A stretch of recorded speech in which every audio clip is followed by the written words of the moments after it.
2026 ലോഗോസിന് പഠിക്കാനുള്ള 5 വാക്യങ്ങളാണ് നാം ഇന്ന് കാണാതെ പഠിക്കുന്നത്. 1 സാമുവൽ 4-ാം അധ്യായം 1 മുതൽ 5 വരെ വാക്യങ്ങൾ. വാക്യം 1. സാമുവലിൻ്റെ വാക്ക് ഇസ്രായേൽ മുഴുവൻ ആദരിച്ചു.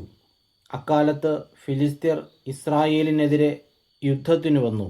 ഇസ്രായേലും അവരെ നേരിടാൻ സന്നദ്ധമായി. ഇസ്രായേൽ എബനേസറിലും ഫിലിസ്ത്യർ അഫേക്കിലും പാളയമടിച്ചു. വാക്യം 2.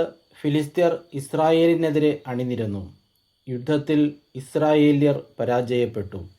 യുദ്ധക്കളത്തിൽ വച്ചു തന്നെ 4000-ഓളം ആളുകളെ ഫിലിസ്ത്യർ വധിച്ചു. വാക്യം 3. ശേഷിച്ചവർ പാളയത്തിൽ തിരിച്ചെത്തിയപ്പോൾ ഇസ്രായേലിലെ ശ്രേഷ്ഠന്മാർ പറഞ്ഞു, ഫിലിസ്ത്യർ ഇന്നു നമ്മെ പരാജയപ്പെടുത്താൻ എന്തുകൊണ്ട് കർത്താവ് അനുവദിച്ചു? നമുക്ക് ഷീലോയിൽ നിന്ന് കർത്താവിൻ്റെ ഉടമ്പടിയുടെ പേടകം കൊണ്ടുവരാം. അവിടുന്ന് നമ്മുടെ മധ്യേ വന്ന് ശത്രുക്കളിൽ നിന്ന് നമ്മെ രക്ഷിക്കും. വാക്യം 4. അങ്ങനെ അവർ ഷീലോയിലേക്ക് ആളയച്ച് കെരൂബുകളുടെ മേൽ എഴുന്നള്ളിയിരിക്കുന്ന സൈന്യങ്ങളുടെ കർത്താവിൻ്റെ ഉടമ്പടിയുടെ പേടകം കൊണ്ടുവന്നു. പേടകത്തോടൊപ്പം ഏലിയുടെ പുത്രന്മാരായ ഹോഫ്നിയും ഫിനഹാസും ഉണ്ടായിരുന്നു.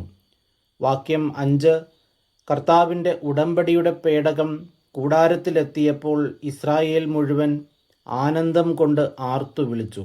അത് ഭൂമിയിലെങ്ങും പ്രതിധ്വനിച്ചു.